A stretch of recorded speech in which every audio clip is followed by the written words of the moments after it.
Welcome. A very lovely morning to everyone. It's truly an honor to see so many special VIPs in the audience today. And it's almost full house. It's very surprised. It's the first session early in the morning. Please give yourself a huge appreciation. Thank you very much for coming this early morning. It's actually a good thing. We're very lucky to have this early session because we can have the room to ourselves. Nice, peace, and quiet without any unnecessary distractions from the neighbors, right? So today we'll be talking about zero waste and zero emission goals on municipal solid waste. So both waste and emissions can hasten global warming in several ways. And in order to respond to the global phenomenon of climate change, GOI has submitted enhanced NDC, which include the target to reduce emissions in waste sector. So what is the latest development that has been carried out by all parties in eliminating waste? And what kind of strategy and appropriate methods for sustainable waste management? So we will start with opening remarks, which will be presented by Director General of Solid Waste Management from KLHK, Ibu Rosa Vivien Ratnawati.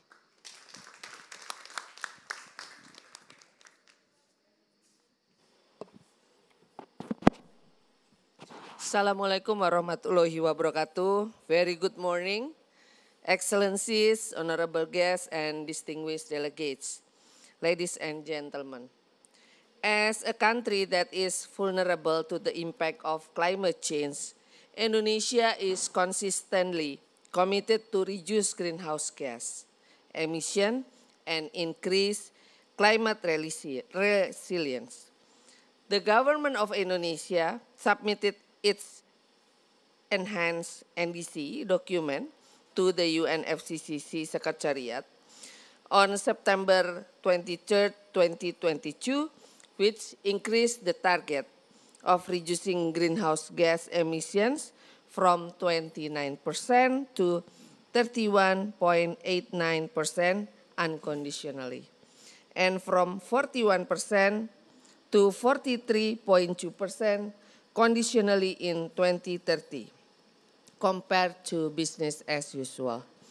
Within the document, it is also outlined a target for reducing GHG emission in the waste sector by 40 metric ton CO2 EQ in 2030, based on the unconditional mitigation scenario, and 43.5 metric ton CO2 EQ according to the conditional mitigation scenario.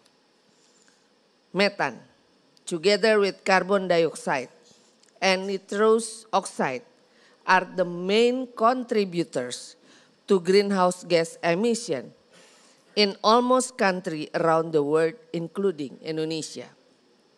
Thereby, in the domestic solid waste subsector, as reflected in the country's enhanced ambition from mitigation action on landfill gas recovery and utilization, composting and 3Rs for paper waste, waste to energy, and refuse-derived fuel technology implementation and utilization of waste to switch from landfill disposal to zero landfill disposal, means only small amount of residual waste that dump to the landfill.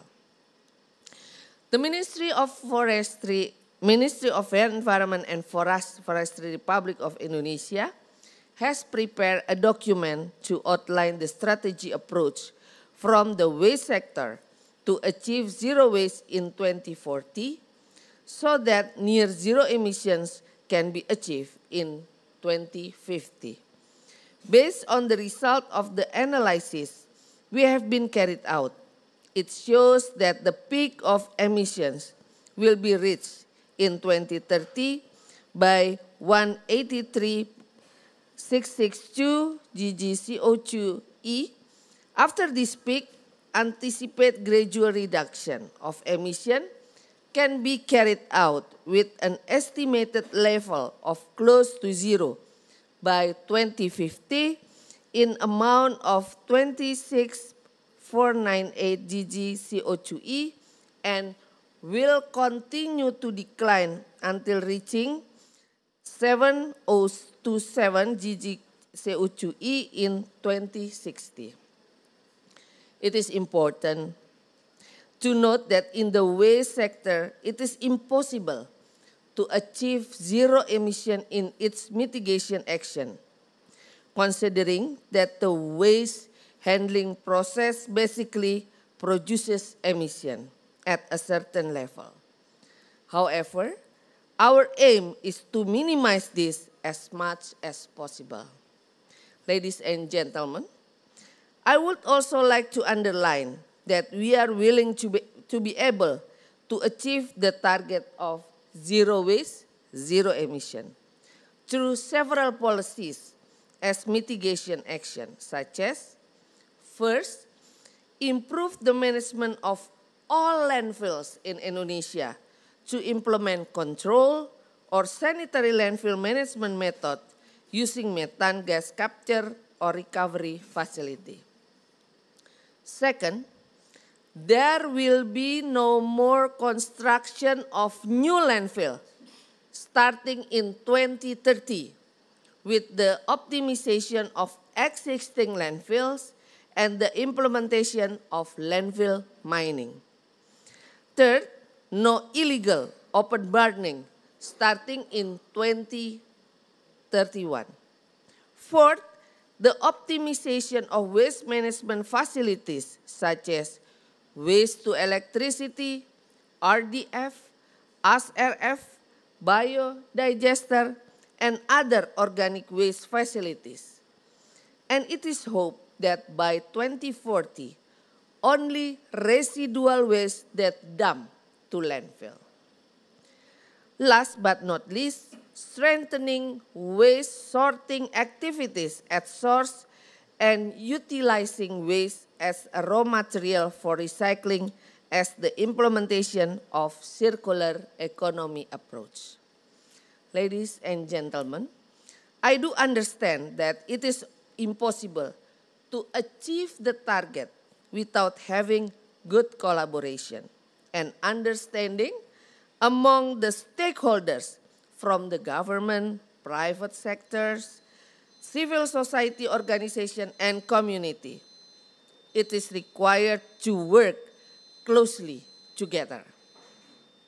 As a producer of waste and the potential of taker of several waste treatment products, for instance, for RDF, refuse-derived fuel, we recognize the critical role of the private sector in achieving Indonesia's NDC target for the domestic solid waste subsector.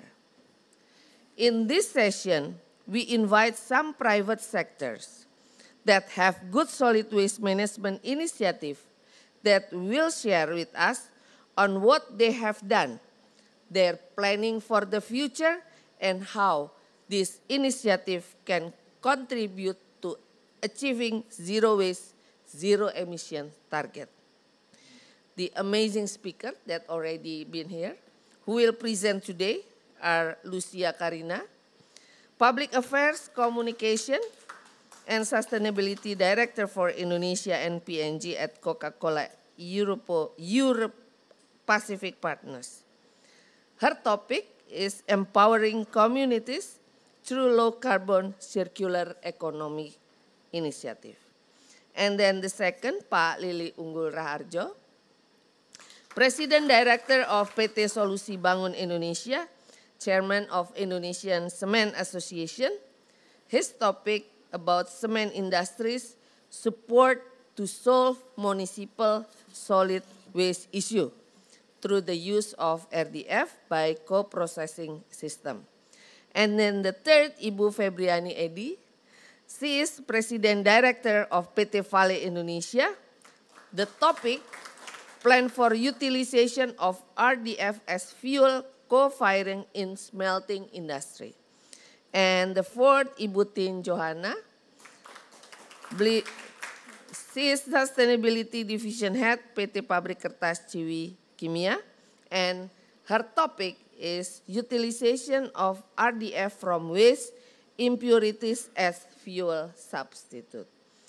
Ladies and gentlemen, with today's session, it is great pleasure that I announce the soft launch still, of the operation plan document of Indonesia Zero Waste Zero Emission 2050. These milestones marks our commitment to a sustainable future, setting forth a clear roadmap to achieve zero waste by 2040 and near zero emission by 2050.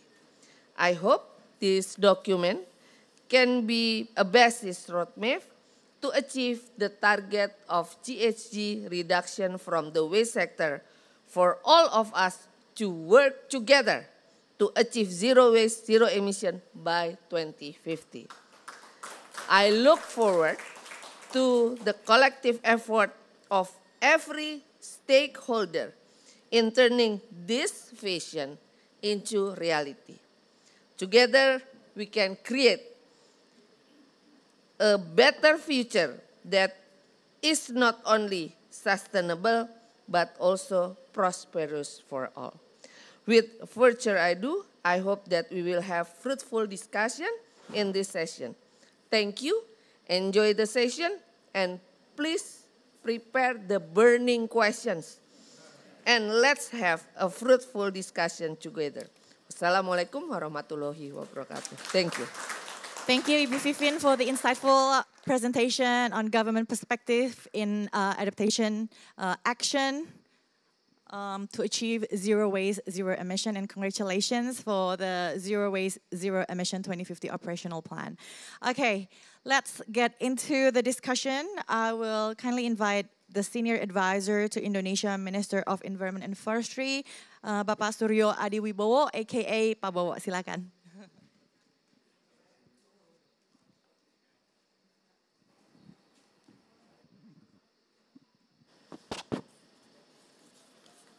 Assalamualaikum warahmatullahi wabarakatuh. Good morning, everybody. We started this morning with a bright climate here in Dubai, and we are enhanced to discuss the very hot issue, the zero waste and zero emission goals, particularly on municipal solid waste. Previously, Your Honor, the Director General of Ibu Waste Management, I'm making short because it's too long, already also announced our 4 speakers that already being here, and I will invite all of you to proceed in front of us and discuss the topics. The first is Mr. Lili Unggul Raharjo. He is the, yes, Mr. Mr. Unggul Lili Raharjo. And I will invite also Ibu Tin Johanna and also Ibu Lucia Karina. And the fourth is about, I'm sorry, this my notes is not in a good preparation. Ibu Lucia Karina will be here, Ibu Tin Johanna, and then the fourth. Oh, yes, thank you. Because you are in the second row. Please give applause to all of them.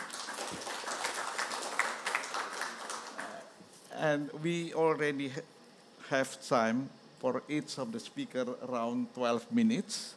So would you please to address a very short or burning issues, and then later on burning issues by the participant of this morning, but would you please address about 10 minutes so we have much time for discussion. So I will start with the first session, Pak Lili. Would you please to present, Pak Lili?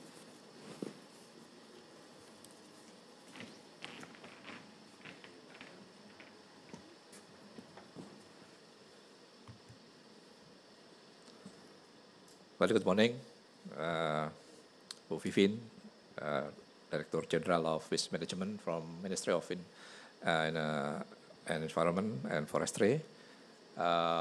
Distinguished,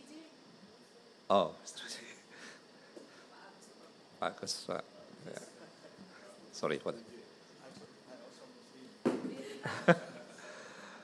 And distinguished guests, ladies and gentlemen, it's an honor to be here.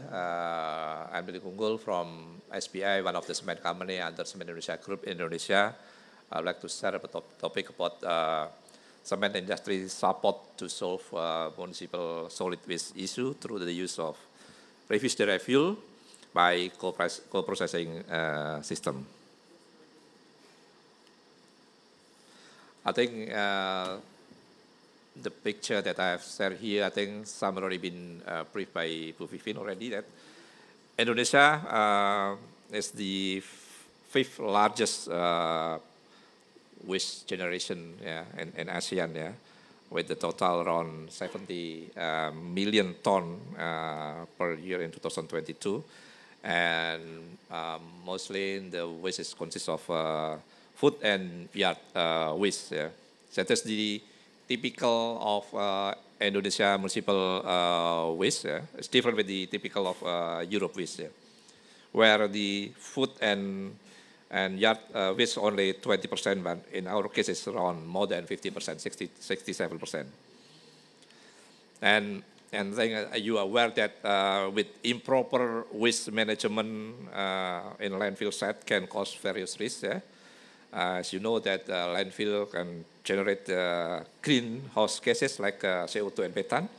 And based on our statistic in Indonesia, there is some risk like explosion, fire incident also. In 2005, we recorded that around 157% killed because of the explosion of the landfill area. And in 2023, we recorded around 14 fire incidents. Other risks about the pollution, in air and then also in water due to the leachate contamination, and also of course related to the health. That's because of the respiratory tract infection. And why we are, as a cement industry, should care about the condition of waste. Cement industry contributed around 7 to 8% of the global CO2. And if we see the total production of cement industry in the world global, it's around 4.17 billion, with the intensity of CO2 per ton cement that they produce is around almost 0.6. So global cement emission, CO2 emission from cement is around 2.47 billion. So that's huge, So that's why we have to care also. And cement industry in the future has to have a different mindset. Cement industry in the future has to support the climate change action by reducing the CO2. Cement industry in the future has to have product and innovative product and services by providing the sustainable solution and implementing the circular economy by using alternative fuel and alternative raw material. That's also strengthened by our government, our president. That green economy, green industry, and green product has to be strengthened in the future. And all also answer the SDG goal. And you can see the situation in current condition where mostly is also presented by Bu Vivien.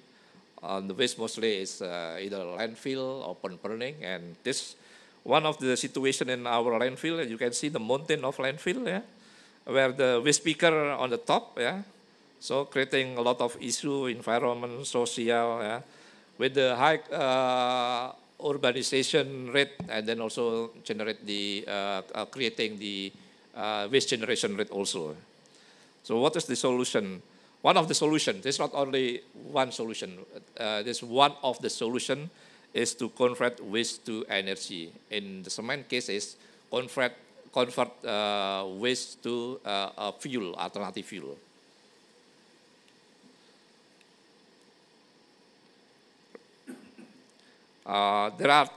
There are some technology related to how to convert waste to energy, waste to incinerator, and waste to RDF or refuse derivable by implementing mechanical biological treatment. And the last one is about waste to gasifier. Next. And what's the benefit of converting waste to RDF? That's clear. More than 85% we can reduce the waste, because all the waste that we convert to RDF, mostly 85% is transforming to RDF. 50% of product from the municipal solid waste become fuel, and around 30% going to what you call something like gas, because of the moisture is dry to the gas, and only 10% become inert that can be used for fertilizer and other things. Yeah. With this also, this RDF, we don't need to have additional landfill. Yeah, we don't need to have additional landfill. That's also another benefit, and also reduce the issue of social issue and also the environmental issue also.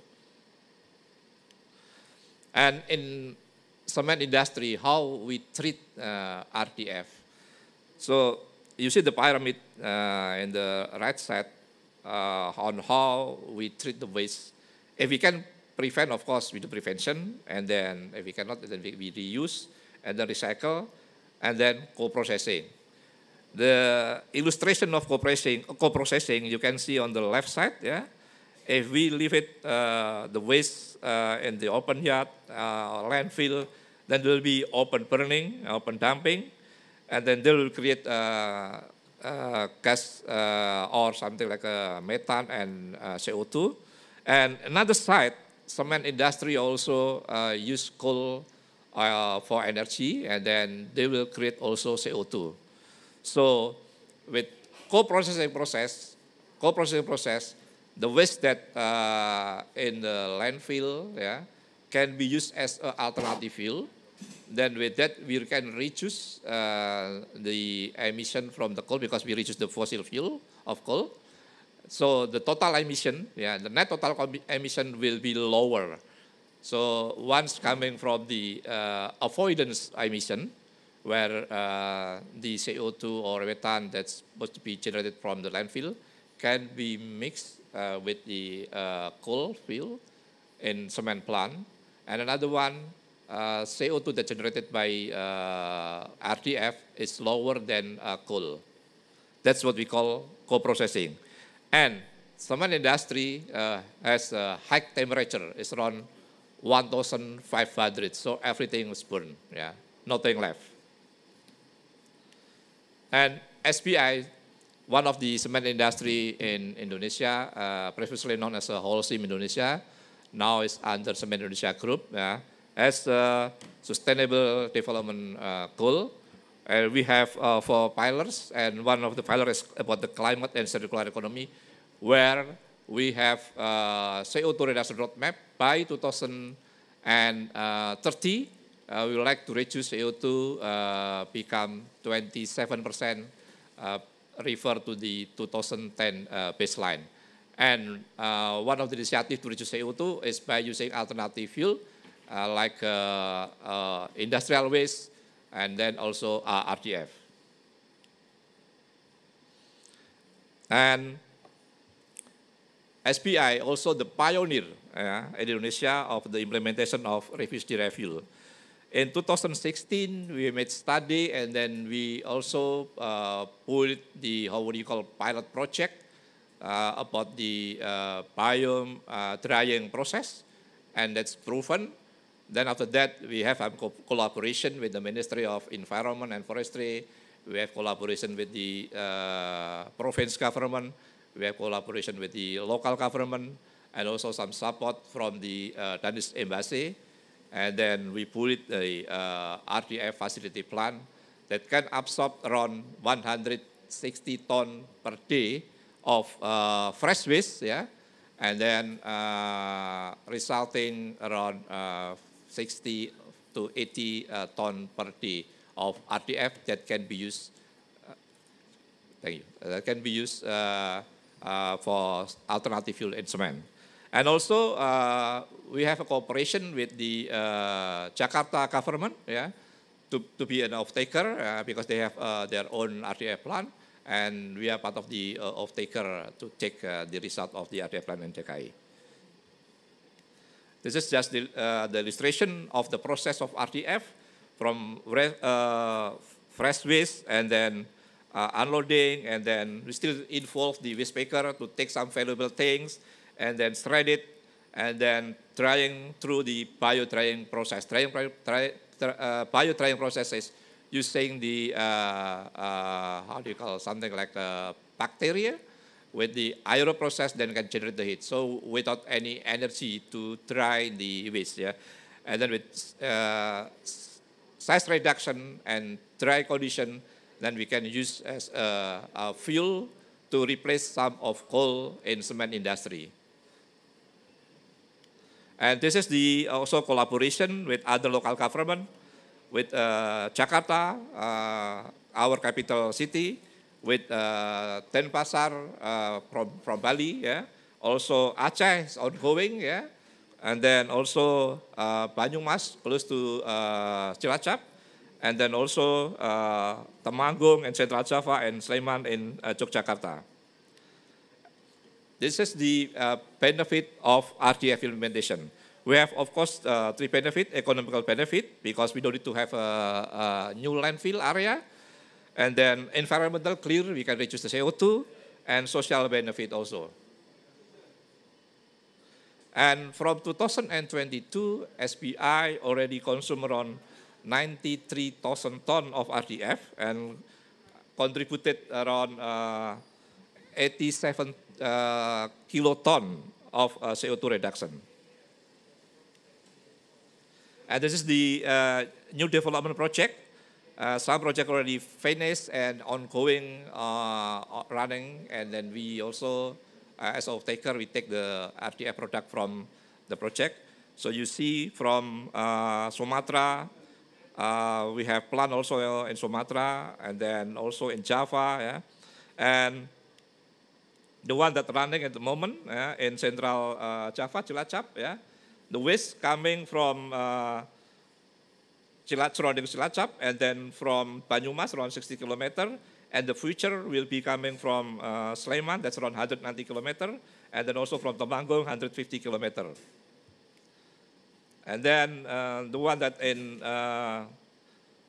East Java, the waste coming from Bali, and the next will be coming from surrounding Surabaya, around 100 kilometers.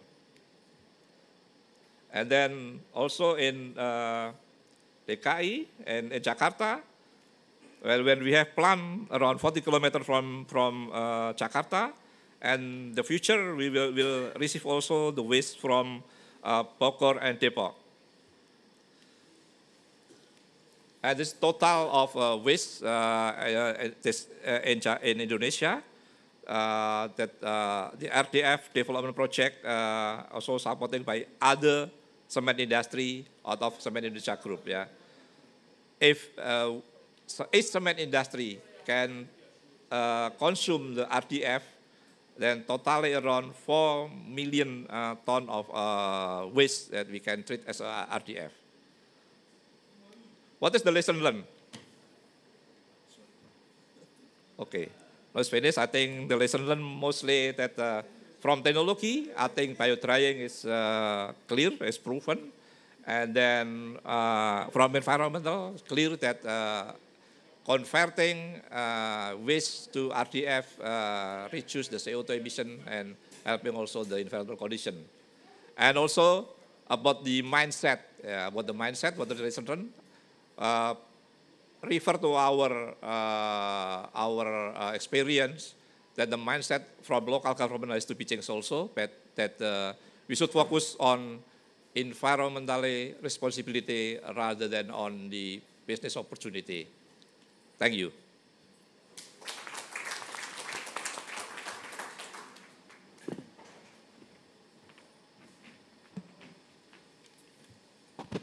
Thank you, Mr. Lili Febriani Edi, the President Director of PT Vale Indonesia.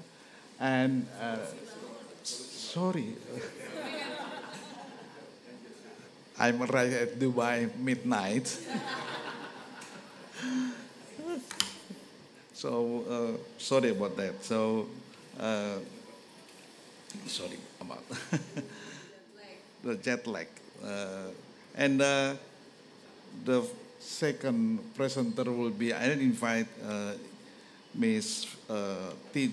Febriani Edi. Would you please, or we will change? Lucia. Oh, sorry. Second, false. Because of the age. No, not really the age. It is because midnight I arrived and it was missed flight. Sorry. Thank you.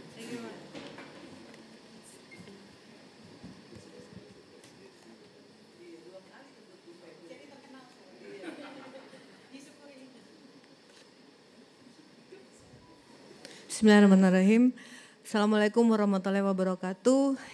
Distinguished guests, Ibu Rosa Vivin Ratnawati, Director General of Solid Waste Management, Hazardous Waste and Hazardous Substance, Pak Agus Julistianto, Pak Ilyas Asad, Pak Nofrizal, Pak Agus Pambagio, and ladies and gentlemen, I'm grateful to be here and honored to be invited by Ministry of Forestry to share what we have done so far in helping the Indonesian government to tackle the issue, particularly when Bu Vivin just launching zero waste, zero emission.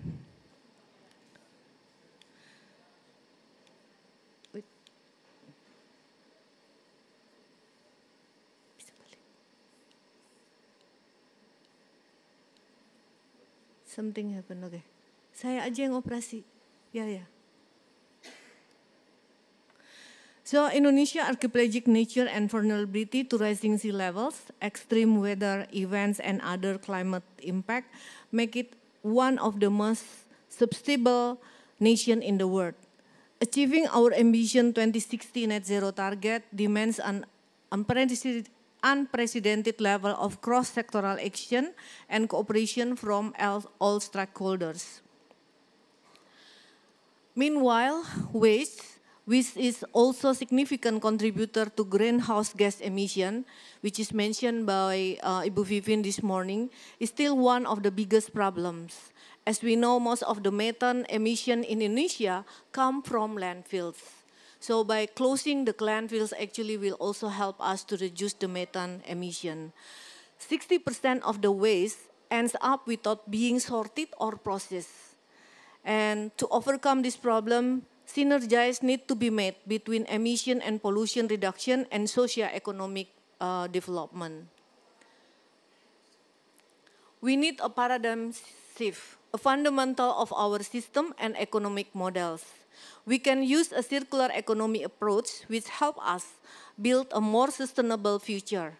By embracing circularity, we can unlock sustainable and inclusive and ecological regenerative economic growth for Indonesia, creating more prosperous and sustainable future for all. And we have done actually in various cities within Indonesia. As mentioned also by Bu Vivin this morning, industry has a pivotal role to play in facilitating Indonesia net zero transition. We can't wait only from the government, we have to work together. Then we must lead by example, adopting renewable energy sources, enhancing resources efficiency across operation and supply chain, and pioneering circular innovation. At the Coca-Cola system, we are committed to demonstrating this leadership. We are actively investing in renewable energy sources, expanding our use of recycled content, and exploring innovative waste management solutions. We believe that by taking this action, we cannot only reduce our own environmental footprint, but also inspire others to follow suit and help the society and the government to tackle this issue. This is my favorite actually. There is a Japanese proverb that says, Deso mawa coro negara mawa toto, which means different places have different rules and norms that govern one's behavior. This rings true and it applies to waste management in Indonesia, where community involvement and adaptation of local wisdom are vital. At the Coca-Cola system, in helping the planet and people, we adopt our strategies with local wisdom in mind. While we are doing our part by making recyclable packaging and using recycled materials in our packaging, we also need the community's help to segregate and collect for recycling every bottle. And we are not only stopping by recycling our bottle, but also we are helping the government and society to segregate their own waste, including the food waste.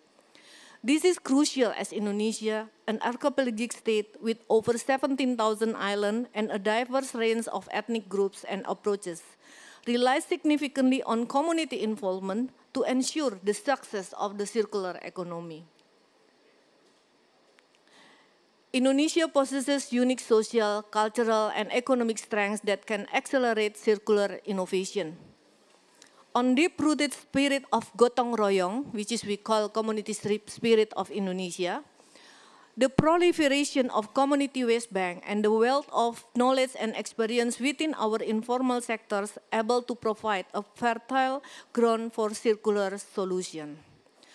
By harnessing these strengths through sensitive facilitation and strategic partnership, we can develop scalable circular economy solution tailored to Indonesian context. At the Coca-Cola Euro-Pacific Partners, Indonesia as part of the Coca-Cola system, we are committed to achieving ambitious long-term target for 6 sustainability areas including climate and packaging. We take this responsibility seriously, staying ahead of the curve operationally while collaborating closely with our suppliers and customers. We believe that our leadership in sustainability is not just a business imperative, but also a contribution to the effort toward a more sustainable future and strong government. Indonesia current waste collection model faces several challenges and risks that mentioned also by Pak Lili. The prevalence of loose waste, the complex of web of middlemen, and the human rights challenges faced by informal collectors demand holistic, closed-loop, and ethical supply chain solution. Many of the recycle heroes, we call a waste picker actually, they don't have to enjoy their human rights because it's already harnessed by other people. So that's why this is the importance of having the system in Indonesia. And Coca-Cola system actually, particularly Coca-Cola Euro-Pacific Indonesia, is committed to driving positive environmental and social progress simultaneously by adopting such solutions. In 2020, we established 2 inseparable entities, namely Amandina Bumi Nusantara, the first recycling facility to receive the Indonesian national standard and also the first recycling facility that have received the food grade certificate from the Uni-European. And the non-profit foundation called Mahija Parihta Nusantara. For me, these 2 entities actually is a couple because Amandina means a lady who really loved the Mother Earth, and Mahija is the prince that really fight to save the Mother Earth. So when I created this name, because I've been asked by the government, by the company actually to give the names for these 2 entities, I just think about the wife and husband. So it's going to be a couple to make the harmony for Indonesia. This investment embodies our commitment to creating a low carbon, responsible, closed-loop bottle-to-bottle circular economy that emphasizes responsible collection.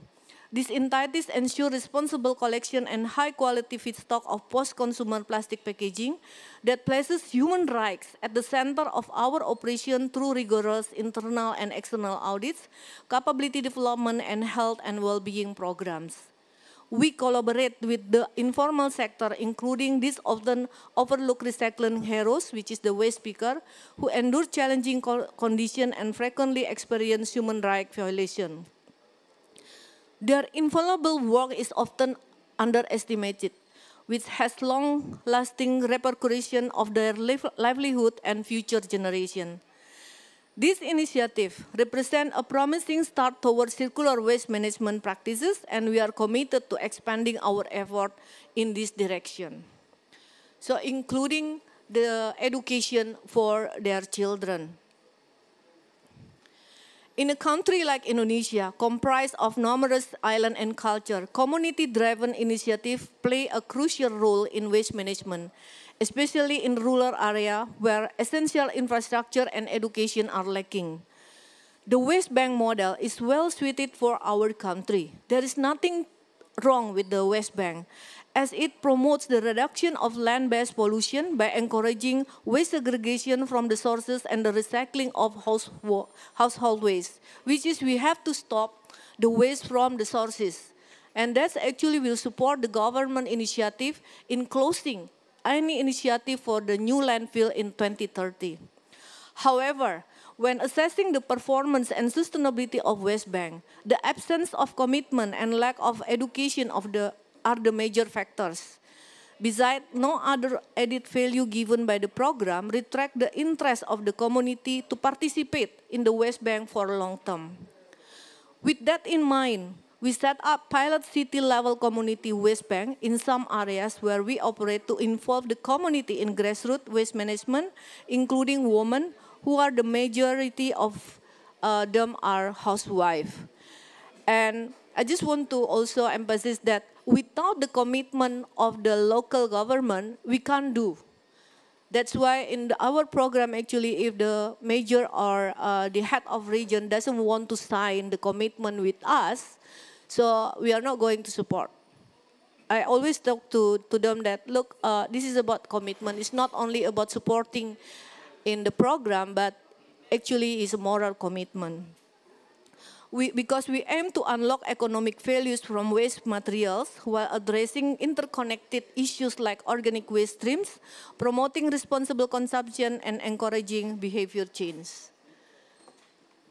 We believe that by empowering communities to manage their waste responsibly and sustainably, we can create more resilient and environmentally conscious communities, thereby solving waste problem and changing people's habits. Of course, this requires commitment and collaboration from multi-stakeholders, which approach we proudly call nonahelix, no longer pentahelix, because when you call pentahelix, the major group will say that that's not my part. But when we actually define into really detail on the sector, we call nonahelix, then they understand that they also have to take a part. By adapting the nonahelix approach, we collaborate with diverse stakeholders and find ways to encourage waste segregation, sorting, processing, and making low-value waste more valuable. We also connect with Recycle, offer financial incentive to the community, look into the new technology, and educate the public, and the local leaders' commitment to ensure scalability and sustainability. We believe that empowering city-level Waste Bank provides many benefits to ensuring long-term sustainability, including solving waste problem, creating economic value for waste, changing people's habit, and again, reducing carbon emissions so we can meet zero waste, zero emission. We hope other cities can follow suit to truly make a difference in reaching the sustainability development goals. This is my last slide. I just want to say there is no power for change greater than a community discovering what it cares about. For me, it's about making the world a little bit better for the next generation. Understand, you may have heard this a lot recently, but it remains true. Collaboration is the key. Accelerating Indonesia's sustainability ambition requires integrated strategies and multilateral partnership that bring together government, academia, business, and civil society. Nona Helix approach which foster collaboration between these diverse stakeholders over a promising framework for achieving our shared goals. The road ahead is still a long, long way. But I believe Indonesia has the potential not only to be a passenger, but also to lead the way. Instead of pointing finger at each other, let's work together. It's through this collective effort that we will start to see meaningful impact. At Coca-Cola System, we believe that if we collaborate, we can achieve a balance between lifting people out of poverty and protecting the environment. Let's collaborate and do together. Thank you.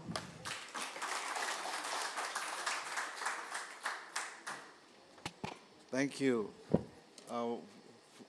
What you call a very provocating statement at the end. Thank you.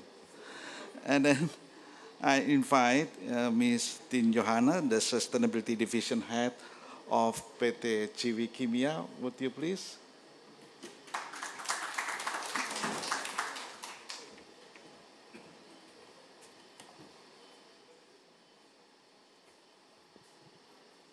Okay. Good morning, everybody. Good morning, Ibu Vivin and the honorable participant of COP28 Dubai, and also the leaders of Ministry of Environment. So please allow me, on behalf of Asia Pulp and Paper and Ciwi Kimia, we would like to again say thank you very much for giving us the opportunity to be participate in this today talk show with a great program called the Zero Waste and Zero Emission. And let me start my presentation. Yeah. Plus, let me brief us slightly in brief about Asia Pulp and Paper. We are one of the biggest group of the pulp and paper in the world, and we consist of, currently is 10 big pulp and paper mill in Indonesia, and we are supported by a large upstream, the forest operation on site in Indonesia. And our production currently is more than 19 million tons of paper per year. It's paper, it's tissue, it's packaging, it's everything about paper. And we sell the paper more than 150 countries right now. We realized that as one of the fast pulp and paper group in the world, it is our it is our principle to put the sustainability in our daily life. We want to be innovative. We want to be creative in fighting together about climate change. And we've been set up the ESG principle in our sustainability roadmap, the Vision 2030, and all of you can easily see in our website. Our SRV 2030 is basically consists of 3 pillars that are the productions, the people, and the planet or the forest. So today, my presentation will be focused on the production side. This is to ensure that we put our commitment about ESG not only put on the paper, but we make sure that it is implemented on the ground. The production pillar of the Vision 2030 have the main goal of the 30% reduction in the carbon footprint. And it is divided into more detailed goals. Those are the increase of the renewable share in our energy mix, the reduction in energy consumption, the energy and the water consumption, and the last one, which is related to today's discussion, is the zero waste to landfill. I will slightly expand my presentation into 2 parts.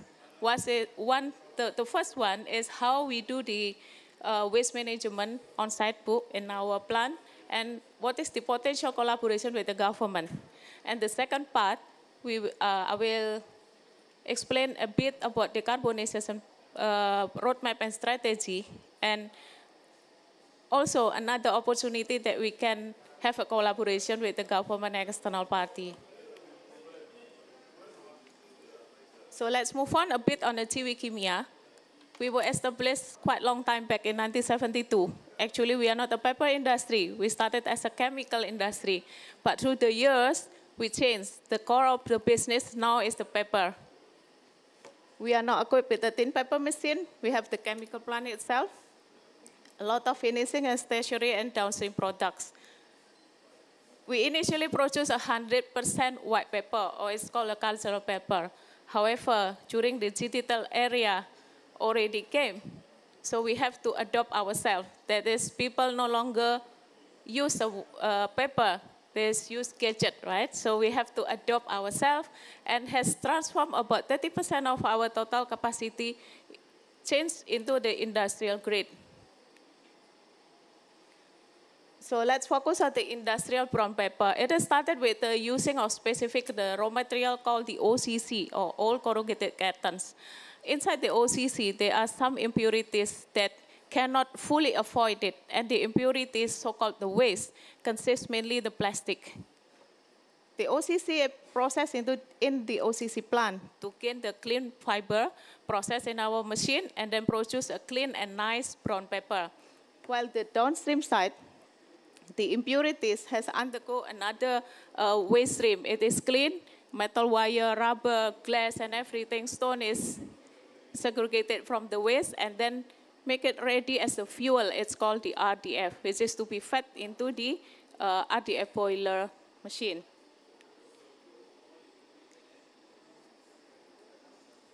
Ensuring the proper treatment of the waste, the plastic waste or the RDF, is not only fulfilling the requirement of government that has been set up by the regulations, but we make sure that we use the best available technology so that we can gain the maximum positive points of the waste itself as a fuel to replace our normal conventional fuel. So what we have done, the decision was taken. We set up the RDF boiler installation with a capacity of 200 tons per day of RDF that can produce 50 tons per day steam. And what is the most important one? We make sure that the emission is meeting the government and no dioxin furan is released to atmosphere.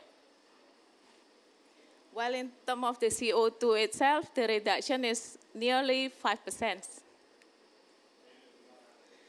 This is a simple schematic diagram of our waste boiler. We use a CFB type, and it's completed with the complete flue gas cleaning to ensure that the hazardous pollutants is prevented. This is the look of our project that is currently on-site built, and we have a target that will be commissioned by next year by Q3. As I mentioned before, we have the capacity of 200 tons per day, and currently we will occupy about 50 to 100 tons per day of the capacity. So meaning that we will use internally for ourselves is 50% book. So means that the availability, what happened with the remaining 50%, this is what we open book as a collaboration for the external stakeholder.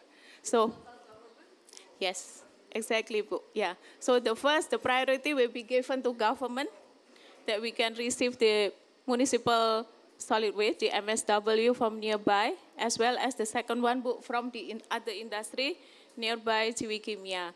So basically the slide that Bu Vivin has explained to us early in the morning today, that industry has taken a large part, the larger part of the CO2 emission. So let us handle our homework book, and then the available quantity, then we can open to support the government.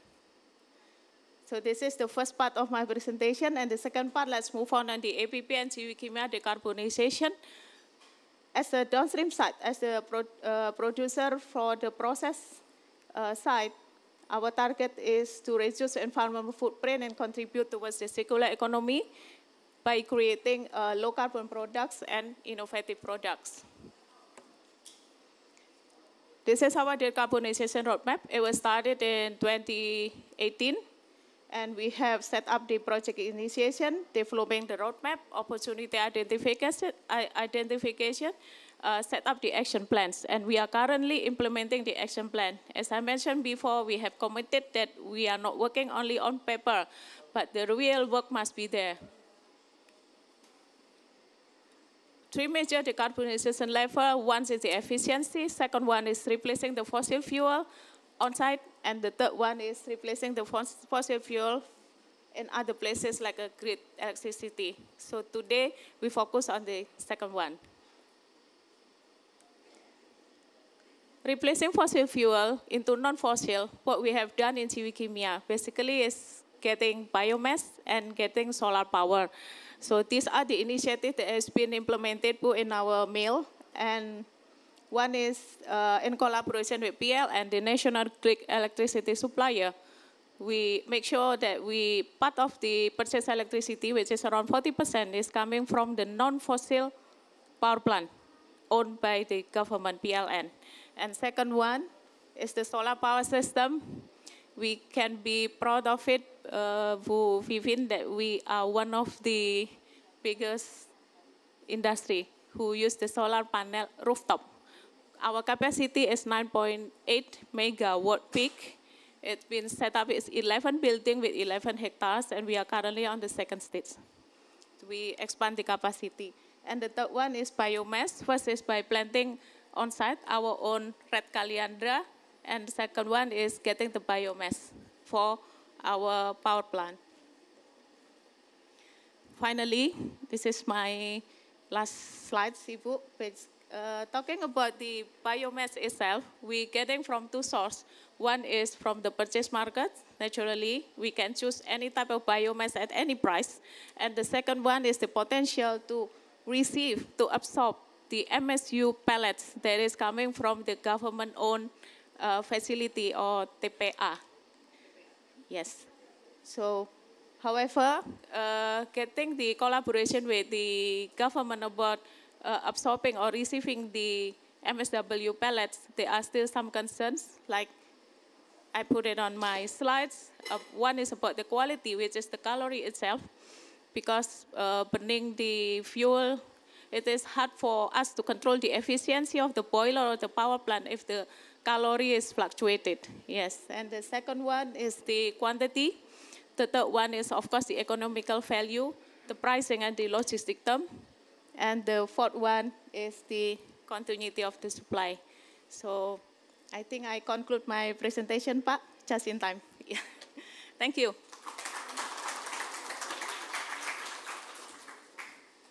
Thank you so much. You're precisely in time. And the latest speaker will be Ms. Febriani Edi, the President Director of PT Vale Indonesia.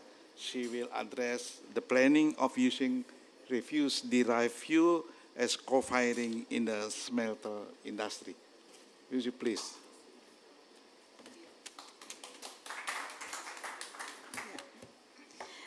Good morning, everyone. Distinguished officers from Minister of Environment and Forestry, Bu Vivin, Pak Agus, Pak Ilyas, and also distinguished panelists and distinguished ladies and gentlemen. Allow me to start my presentation with an introduction of my company. Can we pull up the slide, please?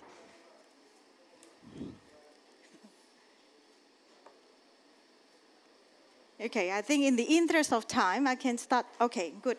So I know that I've been speaking for the third day today, and always my presentations start with these pictures. And why I started these pictures? Because this is a Lake Matano.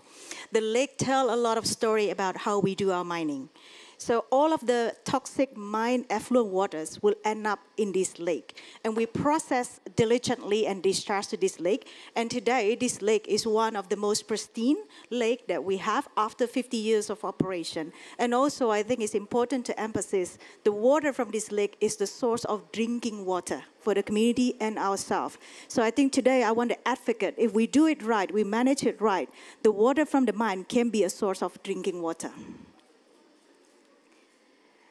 A bit of introductions. Our company, public listed company in Jakarta Stock Exchange. Today, we're still majority foreign owned, but I'm very proud to say, out of the 5 directors, 4 are Indonesian. I myself are Indonesian. We also managed to develop a local talent, Pak Abu, which is from South Sulawesi, where we come from. He's today our directors of operation.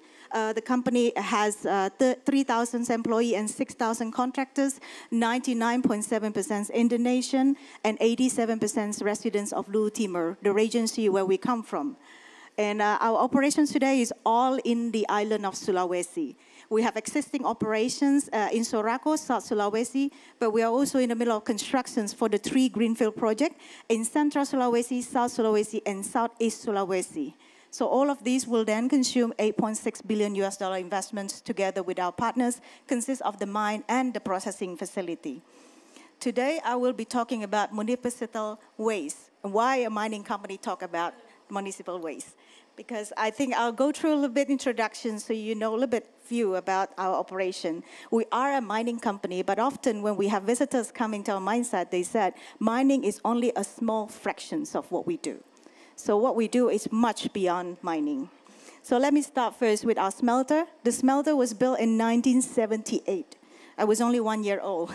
So the smelter, so I want to say here that we never exported all materials, raw materials, since inceptions of the company. So we're committed to create the value for the country. So since long before Indonesia promote for downstream value creation, we already committed. And today, our capacity represents 3% of global nickel supply. We are constructing 3 greenfield projects, as I mentioned, much bigger than today's operation. And our product, nickel matte, until now, after 50 years, remain the highest purity products in Indonesia, with nickel content of 77 to 78%. Nickel today is very popular. Everyone talk about decarbonization, rightly so. Everyone talk about transitions to renewable energy. But I think more and more people understand today, renewable energy needs a lot of minerals. That's the reality we are facing today. So as a mining company, we realize nickel is a solution. Because we are a solution, we have to be mine and process our materials in a sustainable way. Otherwise, we're not a solution, but a problem. Because our nickel will be used to decarbonize the planet, we also need to decarbonize our process. So today, I'm very good to share with all of you that we build and operate and maintain 3 hydro dams. The first one was built in 1978. The second one was in the 1999, and the last one, 2011. Together, the 3 hydro dams contribute 365 megawatt, whereby 10.7 megawatt was donated to the local community, and the rest is used for our smelting processing. Our smelting is 100% now powered by hydro. That made us the lowest carbon intensity air care plant globally and in Indonesia. You can see that the global chart here at the below. We are at the first quartile of the global chart. And our policy going forward, all the 3 greenfield projects will be built with low carbon solution as well. That makes all of our projects within the first quartile of global chart for saprolite producers in the world.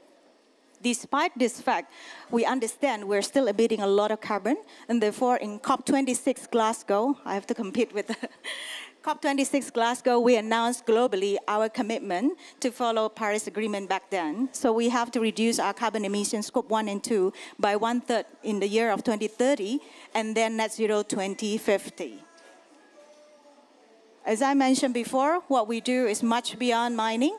We also build and operate a school from kindergartens, juniors, elementary, up to academy diploma. Today, every year, we have 2,600 roughly graduates from our students in South Sulawesi. We plan to replicate this model to Central Sulawesi and Southeast Sulawesi.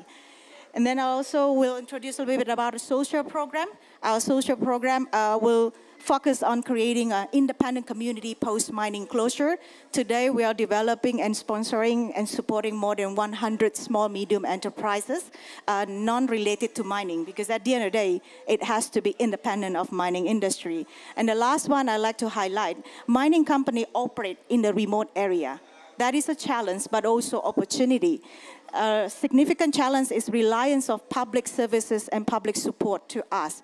I used to see that as a challenge, but today I see that as an opportunity. So we run the hospital, we run the airport, we also run a town. So hence, we have multiple ways to deal with. So it's all started with a challenge. So you believe it or not, every 2 to 3 years, we have to build a landfill to process our waste. And that is not sustainable. It's not about money. We can build with a lot of money, but at the end of the day, we know it's not sustainable. So it started with an extreme challenge for us, but then it becomes a solution today. We collaborate with Minister of Environment and Forestry. Thanks to Bu Vivian and the team, give us the idea. After a lot of discussions and dialogue, we have the idea. We do the site visit to Cilacap, and then we get the idea. I think my team is here, and they said no-brainer. After we saw it, this is the solution that we must make it work. So I think with this in mind, we are committed to develop and make sure that this is successful. With that, I also today will tell you our ambition is no more landfill, starting today, not waiting until 2030. I think, Vivian, you mentioned before earlier, right? 2030, no more landfill. I think we take the challenge. So Jai, record that. So no more landfill. I think everything starts with the challenge and then comes opportunity. So I think if we embrace the challenge, becomes opportunity, that will be a solution for all of us. So the capex is rather high. It's about 13 million US dollars. But to build a landfill that we used to do, it costs us $5 to $6 million. So you can imagine, relative to building a landfill, we much rather go for this solution. And this solution will not only address the landfill issue, but also give us alternative fuel in addition to what we have today. So the one that we're going to adopt, so we'll start constructions early, January, so that will be completed within a year. So 2025, we'll start hopefully running smoothly these operations of RDF.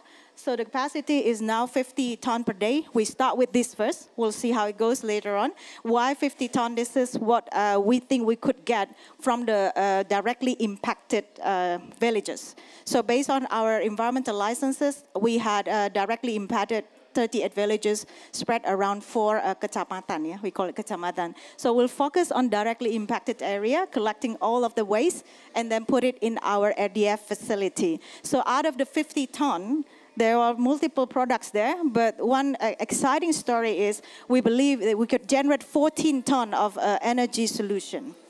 And where are we going to put the energy solution? Is in our smelter. So this is the process that we have in our smelter. I mentioned earlier that we're one of the lowest carbon intensity RKF in Indonesia. Despite that, we're still emitting a lot of carbon. So we are mindful about it, so we have to be aggressive and ambitious about it. So 90% of our emission is actually coming from our processing facility. So you can see that the first and second day, I share with audiences about our plan to transition and reduce our energy by carbon emission by 700,000. And then now you can see that RDF is also part of our solutions to complement our energy solution. So this is the timeline, basically, in a nutshell, next year, constructions, and 2025, operation. So benefit, reduce landfill, alternative energy solution. So there's an economic reason for us to do this, not just social. Of course, there will be a social benefit in addition to that. And then also environmental solution as we reduce our footprint. And lastly is the benefit to society. We believe sustainability should not be just our problem. We should educate and bring as much partnership as possible. So I think this project will then allow us to collaborate further with government and local community. Our mission is to transform natural resources into sustainable development. We believe sustainable development have to and require three-party collaboration: community, government, and the company. Private sectors cannot do this alone. Government cannot do this alone. But together with community, we can do contribute much bigger. Let me close my presentation with my slogan, our slogan in Vale. There is no future without mining, if you don't believe in mining. And there cannot be a mining without caring about future. Thank you.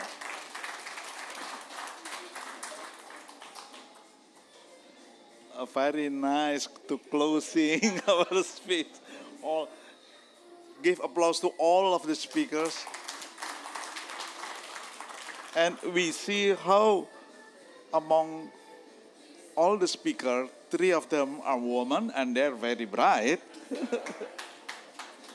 Okay, ladies and gentlemen, we still have about, in my watch, it's about 15 to 20 minutes, right? So I will invite to you all who will raise question. Pardon? 10 minutes, so 10 minutes. Thank you. So if you have want to raise question or comment, raise your hand, but please in short. So we only have 10 minutes. So is there any you guys that want to address questions or comment? Or this is very interesting topic that not only about waste management. It is only about the people. It is only about the sustainability, and it is about how change our paradigm. This is a very good topic. Yes, Ibu Vivin, our Director General.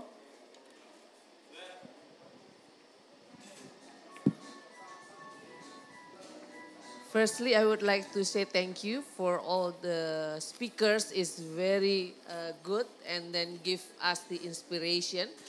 But my question is for you all is about, because we know that for the domestic waste is under the municipality function. So yeah, actually always in my mind, if you have something like the initiative to reduce the waste, and then I don't know, it is my keinginan ya, my willing to you that how far that you can cooperate with the local government around you. Yeah, I know Pak Lili already mentioned about some of the provinces or the municipalities, but I also would like to ask you, the 3 ladies, yeah, about the possibilities of the local government. And then in here, I would like to hear from you what local government that you can cooperate with. Because, you know, like Ciwi Kimia is Sidoarjo, right? And then in near Sidoarjo apa? Gresik, and then Batu, and then Coca-Cola also in West Java, right, Ibu Karina? And then Kerawang ya? Kerawang atau Bekasi, Bu? Bekasi, Cikarang, and then we have Purwakarta, and then they still don't have a good waste management for that. And Ibu Febri, also in South Sulawesi, we know that surrounding you there are some local governments that they don't enough capacity for the Lu Timur, Pak Ilyas Kampung.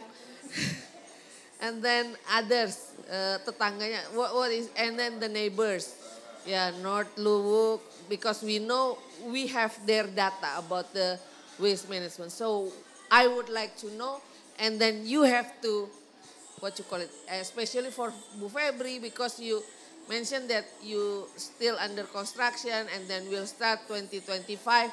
So we can, you know, from the Ministry of Environment and Forestry perspective is, you know, we can put, you know, oh, okay, North Luwuk can manage how many waste, and then others how many waste that they can, the amount of waste. So, you know, so they can, you know, we can achieve, actually we have the target 2025, we will manage 100% of waste, the domestic waste. So I hope that your initiative even though you are cement industries, you are papers, Coca-Cola, my favorite, and then Ibu Febri mining, you still can help the local government around you. Thank you, Pak. I'm afraid there is no much time for the others to raise question. No problem. This is what you call it, main issues that would you address or give comment on Ibu Vivi question or ideas?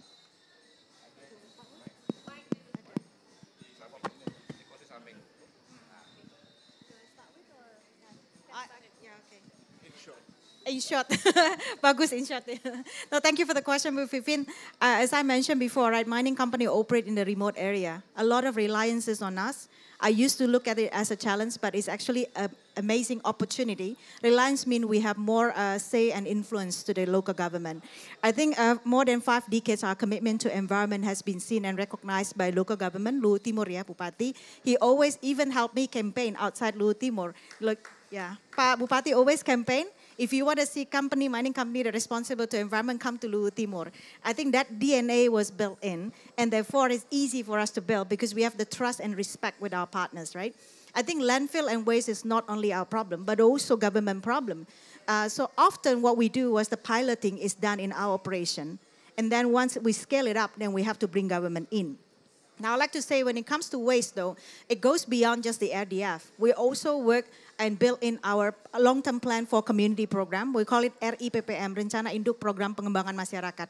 This is 20 years and then break down into 5 years program. So we built our UMKM, as I mentioned. So UMKM is also another effort for us, right? So we have bank sampah and then recycling facility. If you have opportunity to come back to Sorako, you will see our recycling facility where we bring in also UMKM as a solution to us. So I think it's important to bring the partnership and collaboration and ecosystem, because at the end of the day, what we do will also then dictate the future generation mindset about this whole waste thing. Thank you.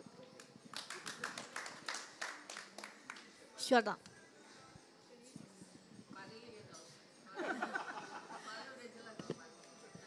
I'll give a short answer, ya, Bu, ya. Because you are asking about the collaboration with the local government. We currently already have 8 cities that we work together for the what we call city-based level local community waste banks. I give you an example, like in Metro Lampung, we have the commitment from the mayor of Lampung Selatan, and under the commitment, actually, we have 22nd waste banks, and they have to report on monthly basis, and also not only of that, the stakeholders surrounding the program also have to report how many waste that they have been processed, how many the failures that been reported to BRI, because we also collaborate with the banking. And now actually we are working also with several cities to just adding more cities. But in addition to that also we work with the hotel and restaurant and the cinema. So we are now developing the concept for those public facilities like hotels, restaurant, and cinema, how they can stop the waste. So they're not going to the landfill, but we ask the Dinas Kebersihan to pick up the waste and then bring to the waste bank to get more process. So there is no going to the landfill. Yeah. Thank you, Bu. I will, Pak. Yes. Thank you, Bu Vivin. So basically the city names, you mentioned it, Bu. Yeah. So it's Sidoarjo, Mojokerto, Kediri, Malang, Batu. So we are ready. So let's start it, Bu. So you must be from Javanese, right? Bapak, I'm valid. Oh, okay. So I think I presented before that the RDF project development related to the cement industry is clear. So the city that already RDF is running is like Cilacap, yeah, the first pioneer, and then Jakarta, although still on commissioning, and then cement industry knows as an off-taker like Cilacap already received the waste from not only from Cilacap city, but also from Banyumas, and also in the future will be from Sleman. Yeah, Pupipin City, and also Temanggung, and then our plant in Tuban also received the waste from Bali, even from Bali, yeah. And then in the near future will be from Tuban itself, and also from surrounding Greater Surabaya Sidoarjo, yeah. And in Aceh, we have planned and still on the design process, yeah. It targeted by end of 2020, beginning of 2025, the RDF plan will be running. And other plan of Cement Indonesia Group also, they already have some MOU with the local government. But again, cement industry capacity has limitation capacity to absorb the RDF. So I'm happy today that other industry actually also starting, yeah, that's very good, yeah. So we expect actually from power plant who has huge capacity. And when I see the presentation from Ciwi Kimia, that actually they use RDF for boiler. As I suppose that other power plant also can to do the same. Yeah, thank you. Thank you so much. Well, I'm sorry, the committee already raised the hand, 0 minutes, 0 minutes. Sorry about that. Thank you so much for all the speakers. Give big applause to them. And thank you for attending this interesting meeting, and we continue the other session. Thank you again once more, and